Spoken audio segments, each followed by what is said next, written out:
Hey Twitter, throw hot Fire Emblem takes and unpopular opinions at me. They will be at risk of views in the video. Yeah, people literally did that. There's 800 of them. I'll go over some of the most interesting ones. But first off, what the hell is an unpopular opinion or a hot Fire Emblem take anyway? I see it like this. Let's say you asked a bunch of people a question, like a really large group, and they have to answer with either yes or no. If there's like a 50-50 split in their opinions, then neither side has an unpopular opinion. It's controversial, and people will probably disagree vehemently. Think of like Edelgard Dimitri debates, or think of like fates, like whether you like it or not. Those are controversial, but they're not really hot takes or unpopular opinions. It's just people are very divided. I think a final unpopular opinion or a hot take would be someone who is in a quadrant like this, like a really small piece of the pie where like almost everyone thinks something else. And usually when you say I have a hot take, I have an unpopular opinion, there will almost always be one or two jackasses going, I agree with you, so what you're saying is not an unpopular opinion.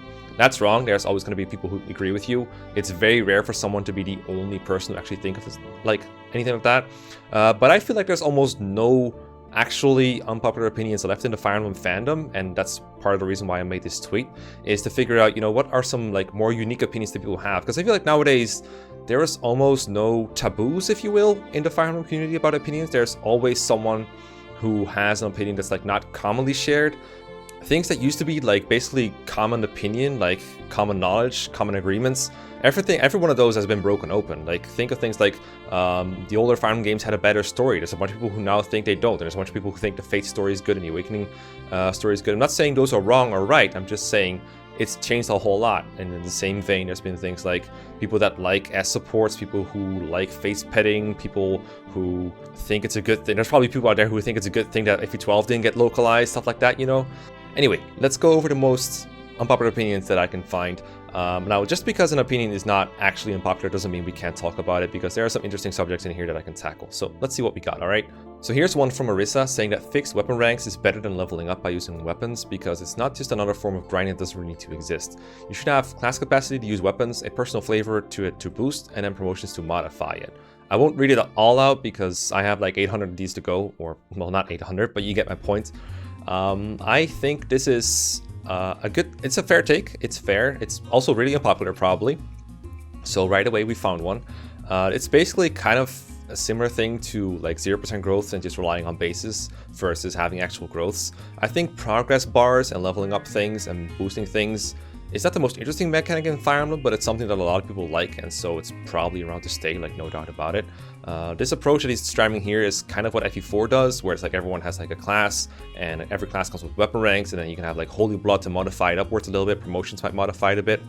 But that's about it. Like you can know his joints with B swords and C lances, and he goes to like B and B when he promotes, but he's never going to have more than that. He's never going to reach A rank unless he somehow got Holy Blood, but he doesn't, so he's always stuck with that. A lot of people don't like that idea in modern Fire Emblem probably because they like raising weapon ranks, but I think this has an interesting, it allows very deliberate design in who can use what weapons, I think, within Fire Emblem. So I think it would be interesting to try that for at least a game, or maybe a separate mode or something. But it wouldn't be as much of a success as the way Fire Emblem works right now. Tokyo Mirage Sessions is 100% the best Fire Emblem game, along with the best Mega 10 game, whatever the fuck that is. It's a really enjoyable experience that did fanservice better than Fates, and censoring still better than Fates. Gameplay, oh hold up, this is cut off, there you go. Gameplay is also Persona and finally includes mostly good characters. I mean, I haven't played TMS. I still have to technically because someone told me to play it and I donated like a bunch of money for me to play it. But every time I look at TMS, I just don't want to play it. I can see why people would like it, but it's just like not the game for me. So I can't really see this. It's probably a really hot take though, considering it's not even really a Fire Emblem game. It has some Fire Emblem characters in it, I guess, but I don't think anyone would argue it's actually like, can you really call it a Fire Emblem game? It doesn't have grid-based combat and everything else that has to do with Fire Emblem. Like the Fire Emblem characters I feel like are barely recognizable too. Here's a good example of an opinion that is totally not original or unique or anything. I agree with it, but it's not unique. Character development tied to supports, and every character having supports with everyone ruins them. Since developers don't know what each player will see, every C support reverts their development, and they either don't develop during the story or have two unrelated character arcs. Yep. Case in point is like Three Houses Burned Dead. Every time you go back to a C support, she's just running around screaming. I don't know anyone who disagree with this, in fact. There's probably people who like it that way because maybe don't necessarily like that they revert back to the C support every time you activate one, but they might just like the idea of being able to support everyone with everyone. They'll just take this as the cost of that. That is fair, but overall I don't think anyone likes this part of everyone being able to support everyone. But people who like shipping, they really into that, they will like this dynamic enough to put up with it, I think. I think that the thing that makes Three Houses maps mediocre compared to Radiant Dawn isn't as much as the map mechanics or the enemies themselves, but rather that Radiant Dawn's maps are proportional to the unit's movement, while Three Houses aren't, which is why playing with mounts feels so much better there. I mean, it's an uncommon opinion probably, because I haven't seen many people actually make the comparison between Radiant Dawn maps and Three Houses maps. I don't know, I don't think I agree with this, because Radiant Dawn does have maps that just have a lot of things going on with mechanics. Like, ledges themselves allow for a lot of cute interactions between units and the battlefield and enemy units. Not every map implements them well, and there are some very plain maps in Radiant Dawn, particularly in Part 4 and late Part 3, that are just not very interesting, but there are a couple gems in there, I think, that work. The small scale maps, the early Part 1 and the early Part 3 maps are some of the better maps in Fire Emblem. Even though they're still very basic in some ways, they're still very interesting. Partially because the developers know what units you have available and they are allowed to tune the maps to them, which is something that Three Houses really lacks, is that tuning of the map that it really does. There's really nothing deliberate about Three Houses maps and what you can and cannot do in them beyond like the first 2 or 3 maps. It's just, it feels like tile spam and enemy spam more than deliberate design or anything, and that shows every time you can trivialize a boss kill map by just flying over, like the Cornelia map in Azure Moon. You just win in one turn. There's nothing interesting about it. Skills are unfun on the enemy generics and make the ritual of checking every enemy on the map longer and less enjoyable. Fates and high difficulties is plagued by this and is stupidly unfun in all 3 games because of this, but other games have this problem too. I'm known as someone who doesn't like Skill Emblem, and I think I have a reasonably good reason for it. Part of it is it's just me being not used to everything, so translating all the symbols to practical battle math just takes me more time than someone who like started with Fates and Awakening. So that's part of it. For someone who's used to it and who actually likes doing that kind of planning, I know, for example, Zoran is really into that kind of stuff. You know, that's fun for them. Is this a hot take? I don't think so. I think there's a lot of people who share this opinion. It's generally the people who started with older Fire Emblems like me that don't enjoy Skill Emblem as much. I actually do think skill systems in like Pelleas and Jukro games are much more interesting because they're more simple and therefore easier to digest, and you don't have to check every generic because every generic with the same class has the same skills and they're kind of rare to begin with. But yeah, I generally don't like Skill Emblem. I also think it turns to play your characters into like a grind fest, kind of skill shopping. It's not super interesting to me. Here's this. I mean, is this a hot take? Not really. It's a controversial one, I guess, but the majority of the fandom... Let me just read it out first. Donnel is a good unit that is hard to train at first, but doing so is worth it over most other units, since he will be reaching stat benchmarks much faster than the rest of your units, especially in Lunatic mode. Basically, Donnel is better than most of the cast in Awakening. I mean, okay, so when Awakening first came out, which is not when I was the most active in the fandom, but from what I understand, there was a lot of people who liked Donnel because it was fun to train, and they liked seeing stats go up, and they watched his really huge stats when he like promotes and destroys everything. And I've done it myself, and it's super fun. But from what I can tell, Awakening is a game where Donnel is far from the only unit who can snowball and destroy everything, at least on like hard mode and maybe Lunatic mode. So being able to reach that threshold is not super difficult as far as I can tell. I know Donnel has like a huge amount of HP and strength, particularly when trained, but I don't remember anything else about his stat layout. But he also has like the deepest hole to climb out of. So I don't think Donnel's better than most of the cast in Awakening. I think he's one of the worst units personally. And this is not just me being biased because of Amelia or whatever. I generally think that Donnel, as like high as his stats get, is just not as good as other characters that have less of a hole to climb out of. But hey, Lunatic mode, Donnel, if you want to show it off, go ahead. I mean, I've seen Mozu do work as a villager in Conquest in Chapter 10, so I wouldn't be surprised if it was possible with Donnel too, but it seems like a bigger pain than the payoff, if that makes any sense. But there's going to be a ton of people who actually like Donnel enough to defend him, I think. Not a very unpopular opinion. I actually really struggle playing Sacred Stones. I don't see how it's the easiest game in this series, just because there's an open map grinding you can avoid and your Jagan is really strong. When I first played it, I played it on hard, never used Seth and never grinded, and it was brutal. But these are 2 reasons that make the game easier. These options are not available in a lot of other games, such as Fire Emblem 7 and Fire Emblem 6. The Jagans are worse and the map is less open, there's no grinding system or anything. So what that means is these options aren't available, and therefore it's harder. Now, I will say, FE7 still has the arena and FE6 has it too, but that comes with a huge risk of your character dying, whereas grinding on a map generally doesn't because the enemies are so weak. Even if you ignore those though, FE8 enemies are still really weak, especially on normal mode, but even on hard mode, most of your characters have no trouble beating them. Even if you ignore Seth, you are able to snowball someone like Franz or even Vanessa or even Kyle or Garcia. They can all be reasonably competent in hard mode to the point where the enemies just get destroyed. Like, I can see something like FE8 is actually harder than FE9 because FE9 enemies are also really pathetic. I've generally said that FE9 is actually the easier game between the two sometimes. Depends on what mood I'm in, of course. FE7 is probably harder overall in Hector hard mode, but it's closer than a lot of people seem to acknowledge. I think FE8 does have some difficult maps, especially for blind players like Phantom Ship and Chapter 19 Last Hope if you don't just kill Reeve on turn 1. Those chapters can get pretty brutal actually. But they're the exceptions, they're not the rule. I generally think FE8's map design and enemy strength is some of the lowest in the series, and this might be I will say this is a pretty unpopular opinion because a lot of people will disagree, but I don't think it's correct. Like, it's factually true that FE8 enemies are weaker and the maps, I mean, you can't really objectively call maps hard or easy, but generally most of the FE8 maps allow turtling to get through without any scratches. Like, the maps are generally devoid of incentives to go fast, so that makes them very lax. And that can be a fun thing to play. Like, I actually really enjoy those games every now and then, but I don't think it makes them hard. Fire Emblem Fates Conquest is the best of the trio. Revelations is frustrating as hell, and Birthright is boring. Conquest, in my opinion, also has the best characters. How is this a hot take?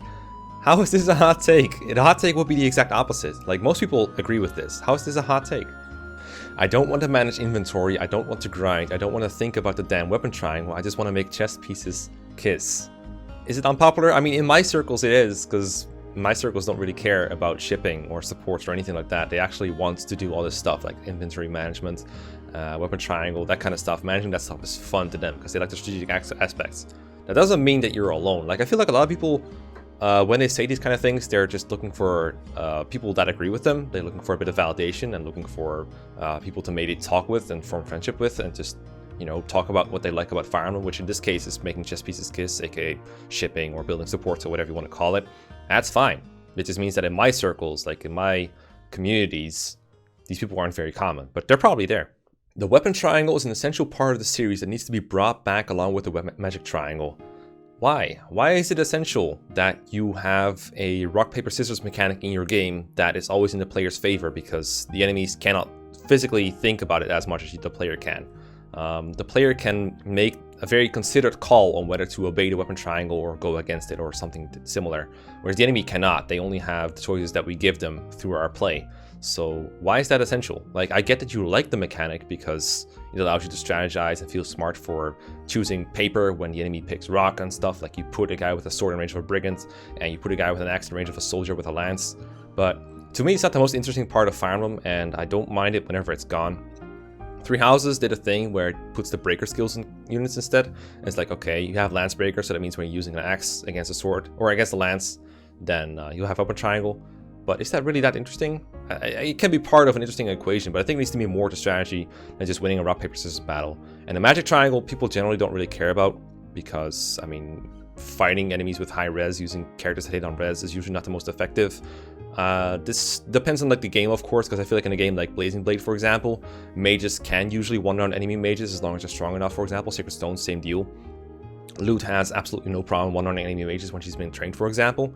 So it's really situational. But for example, in the Pelleas games, you generally don't want to fight enemy mages with like Ileana or something. Maybe Soren, but not Ileana. Pursuit being a skill is good, actually. If most enemies don't have it, then low speed, high bulk characters can function without having low bulk. And also it's a cool way to have significant downside, no pursuit on a character to open up cool upsides they could have. There was actually a post earlier that I skipped over that kind of doubles up on this, but says the opposite, where it's like, okay, needing a skill to double is bad. I think it depends on the implementation, and FE4 is the only game that requires you to have pursuit in order to double, so it's the only one we can use to judge it.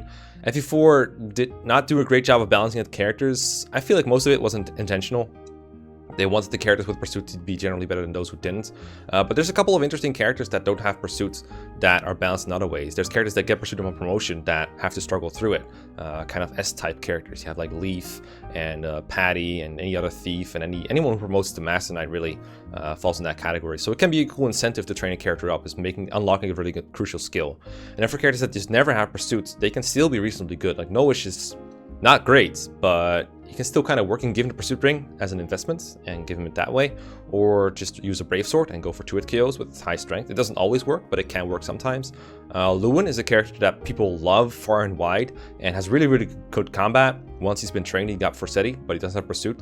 So I think I agree with Master Holseti. That pursuit being a skill can be a good thing if implemented well. Could it have been done better than any before? Yeah, absolutely, because it's still kind of rude to not have pursuit. Like, there's a reason most pairings recommend having pursuit. Like, most pairing guides will recommend giving pursuit to most kids. But I don't know, just because it's a really good skill doesn't mean it's bad design.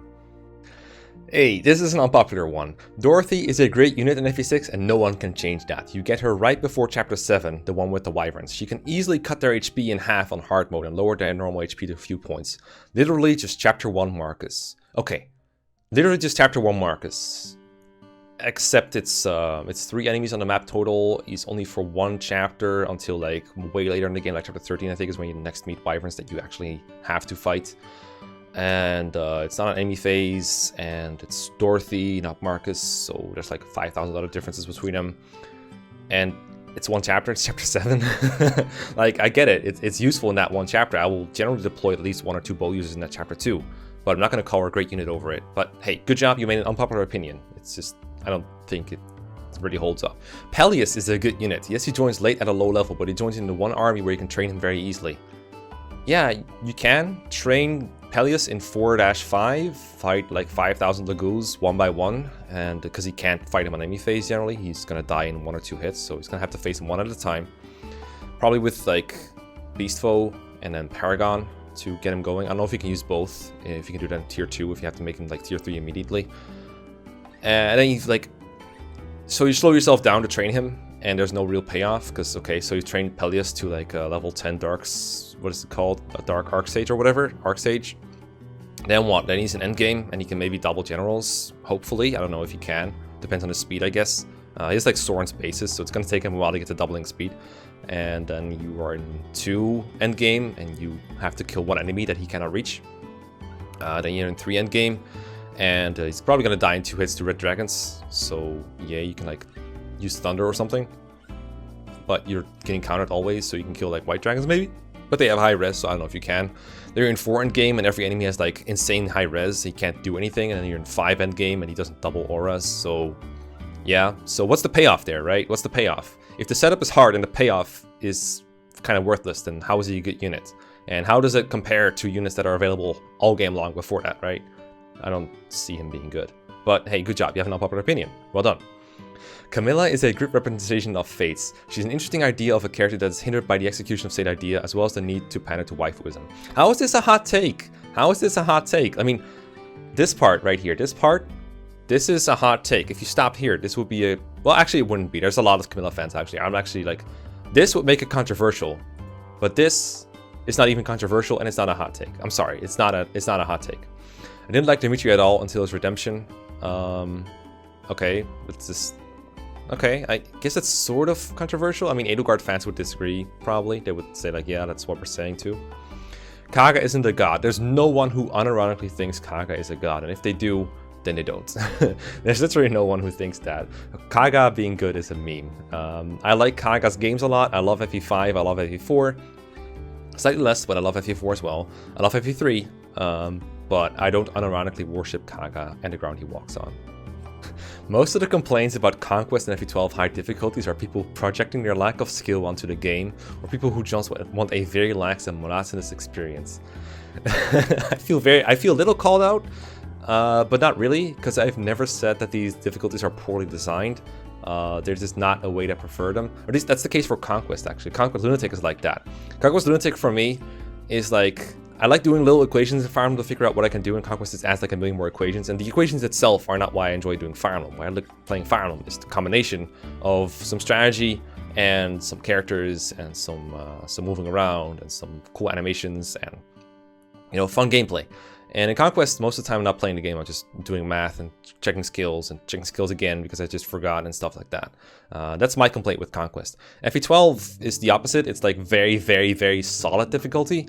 It's actually one of the best ones in the game, especially because it allows trial and error through the save point. So you never have to restart to do something bullshit unless you just didn't reach the save point yet. But you're generally coming early in the chapters enough where you don't really encounter that very much. So yeah, I don't know. I think both of those games are good and they have a lot of things for both people, for both kinds of people. FE12 is very by the numbers, very straight up, very transparent. Conquest is a little bit more planning heavy. They're actually like both very planning heavy. I don't know. I actually have a video in the making about like this very subject actually, like Conquest and FE12 and comparing them a little bit. But yeah, I don't know. I haven't seen this before, I'll say that much. No one hates Fire Emblem more than Fire Emblem fans, not even Smash fans. No, this one is not true. I will die on this hill. This is not true. It's also not a hot take. Like, everyone says this too. And it's a bit of a meme, but I think a lot of people just don't use it ironically. They just really believe that just because Fire Emblem fans criticize Fire Emblem games, that they hate Fire Emblem games. And the opposite is true. They criticize it because they love it. And specifically, Fire Emblem has so many different games, almost different genres across games. Well, not different genres, but they appeal to very different kinds of people. So obviously, a lot of people are going to like one type of game, a lot of people don't. Like, this is where the whole elitist casual split came from, or like Awakening Babies versus the rest, or Fates fans versus the rest. Because the games are very, very different. That doesn't mean that they all hate the game. It's not Star Wars. Actually, it's kind of like that in Star Wars too, I think. A lot of people confuse criticism of the modern trilogy with hating Star Wars in general, which is just, no. That's not how it works. That's not how fandom works. If you think it's how it works, then you need to take a closer look at the criticisms. Marcus fucking sucks. Okay, there are circles where you will be very popular for saying this. This is not an unpopular opinion, but it is one that people usually get over once they actually realize that Marcus is really good. But clearly you aren't there yet, Chris Fleming. That's okay, don't worry. Conquest has, on average, some of the best map game design in the series. How is this unpopular? This is very popular. Like, everyone who talks about Conquest will say, okay, people who don't generally like Fates, but they talk about Conquest, they'll say, at least it has good map design. At least Chapter 10 is one of the most fun difficulties in the whole series on Lunatic. That's what everyone says about Conquest. This is not an unpopular opinion. Like, come on, how can you think this is unpopular? Just because a character has mental illnesses or depression doesn't make them a good character. Yes, absolutely. It depends on the execution. A lot of people will say, hey, this character in this game is good, like well written, because of their concept. This is a very common problem I have with Nurgle and FE7 criticism.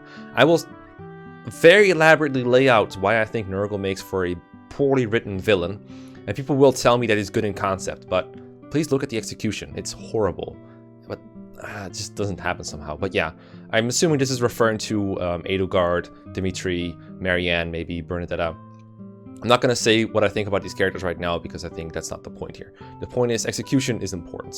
Dancers are overrated? No. If anything, they're underrated right now because there are still people who think they're a waste of a unit slot. Come on, they're not overrated. There's a lot of people who actually agree with that though. In terms of gameplay, Fire Emblem peaked with Conquest and has gone downhill since with then Shadows of Valentia and Three Houses. So I think both Shadows of Valentia and Three Houses are fun, but I will not defend their map design or their gameplay in general. I had fun with both, but the criticisms of them are very legitimate. Conquest, I mean, we've been over it a couple times already. Lyn isn't even that hot. Y'all just simps for weep shit. Honestly, Eliwood is hotter. The emblem is rarely ever actually on fire. This is my favorite post in the thread. I forgot to heart this one. Mechanically, Fates Awakening are the most fun in this series. I find myself coming back to them despite the lackluster story because I really like the skill building and second gen mechanics. Also, they have the best game feel. Going through menus and moving units feels really good. You're far from the only one, and I had the same feeling when I was going through Fates, especially I don't remember Awakening being particularly good in this regard, but I think it's very similar to Fates menu-wise and UI-wise, so that's fair. I have my nitpicks about Fates menuing, but overall the game does its best to present you with like as many options as possible in a very concise way of doing it. They could have toned down a little bit with My Castle, made that also a bit easier to manage, but it's way better than Three Houses in that regard, for example. Not a hot take, but something I like to talk about. Okay, so there's like one more opinion here about Fates. This is like the last one I want to do about Fates. I don't know if this has been said yet, but people are too hard on Fates. It's not an awful game like people say. I really enjoy some of the characters and think they're genuinely interesting, such as Takumi. The story is fine, the theme is cool, Corrin isn't that bad, it's worth playing. This is very commonly said too. This is very common. Like, you're not the only Fates fan. There's a reason that game sold so well, and that it took 3 houses of all things to surpass Fates sales. It's so annoying that everyone acts like it's Sonic 06 or something. It's just not. It's still a great game. You shouldn't have to preface every sentence about Fates with, I know Fates sucks, but you don't have to. Like, I don't know where these people are getting that they're getting persecuted or something for liking Fates, but I'm on the biggest echo chamber on the internet, which is called Reddit. Biggest echo chamber, I guess is the proper pronunciation. And even there, people saying I like Fates, they don't get downvoted. There's someone who does get downvoted for defending Fates, but that's because they're an asshole, and they just talk about Fates in a very assholey way every time.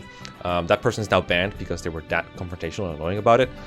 There is no one who has a problem with you liking that game. Well, they're probably out there, but they're not worth listening to. And these people that, when they express their opinions, they usually get downvoted. Like, come on.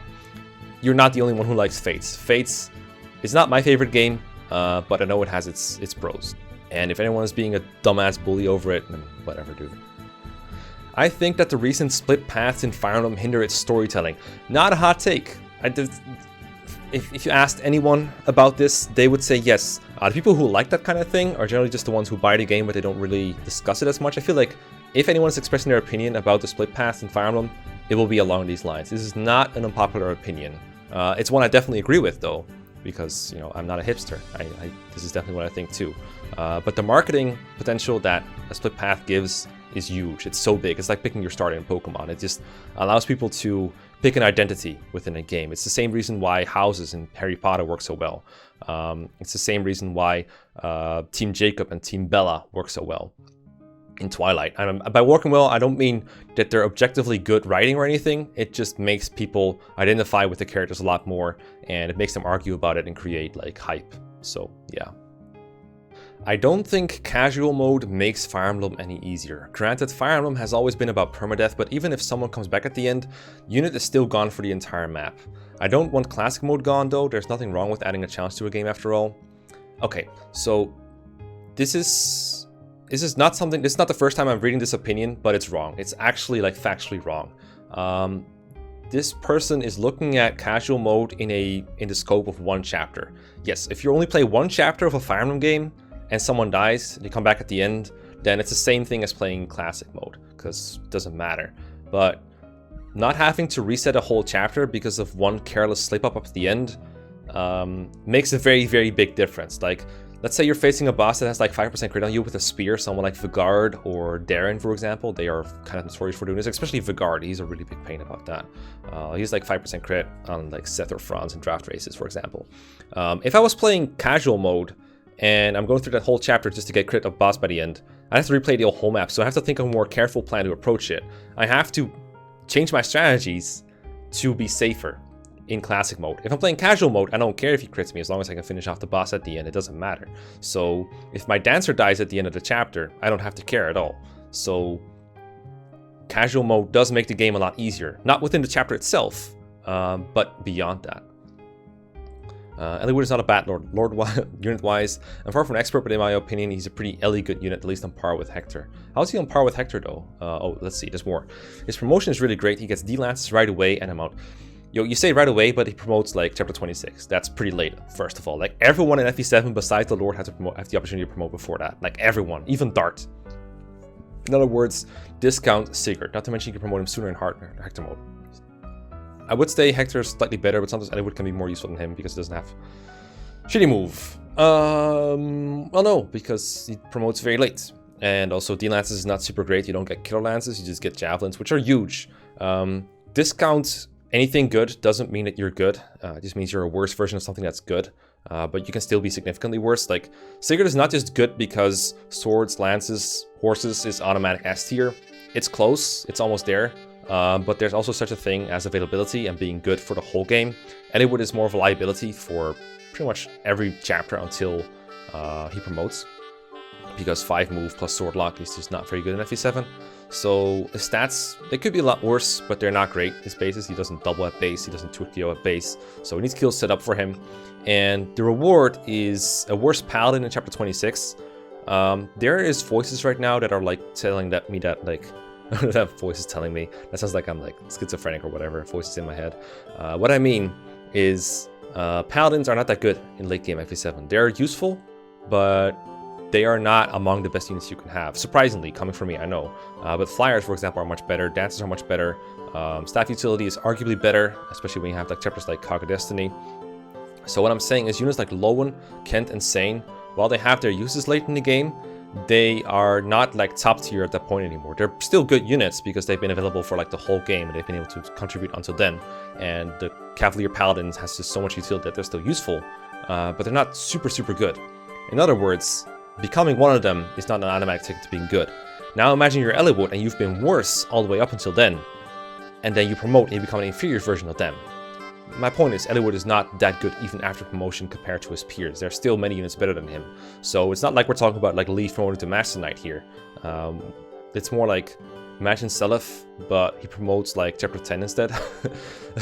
That's more like how I put him. Discount Seliph. Alright, here's Arkhold's unpopular opinion, and I have to be careful here because this guy pays me, but it's okay though. I know for a fact that this is an unpopular opinion because Reddit told me so. I like the slow pace and slow animation in Fire Emblem games like FE1, 2, and 9. I like slow paced games generally, I find them relaxing. It's the entire reason why I play turn-based games. So I don't have a problem with slow gameplay being there, but I would like the option to skip it if I'm not looking for slow gameplay because, let's face it, some of us have better things to do. I mean, what I really mean is, sometimes I'm looking for slow and sometimes I'm looking for fast. So a game that only gives me the slow option is going to be worse than one that gives me both options. And that's why this is wrong. That's why I disagree with it. Let me just put it that way. That doesn't mean that, like, I actually defended this very thing yesterday. I was arguing with Donnel about whether FE6 or FE9 is a better draft race game. I think FE9 is more fun. And part of what makes it more fun to me is whenever in long enemy phases playing, I can look at other games' screens, like other races' screens, and watch like what they're up to, and maybe watch some funny moments happen, like I don't know, a crucial miss or an enemy crit or something funny happening there, like a really bad level up. So FE9 gives me the opportunity to do that. Meanwhile, FE6, you constantly have to pay attention. You have to constantly, I mean, you don't have to watch the enemy phases generally, but it's usually a good idea because FE6 is pretty hard. And FE6 casually draft racing is a horrible experience. You need somewhat exact strats and ideas to go with it, otherwise you're just gonna fall way behind or die, because FE6 is a game that will kill you if you're not careful. FE9, generally you won't die unless you're very careless, and if it happens, it's usually gonna happen very slowly. So I enjoy FE9 over FE6 for draft racing for that purpose, but I wish FE9 had an option to speed up the map animations at least. Come on, just do it. Anyway, so much for my unpopular responses to unpopular opinions. There's like 400 more probably, if not more. I skipped over a couple of them, not because I think any of them are worse. I just looked for a couple interesting ones to talk about. Hope you enjoyed it. See you around, and remember, there are no hot takes left in Fire Emblem.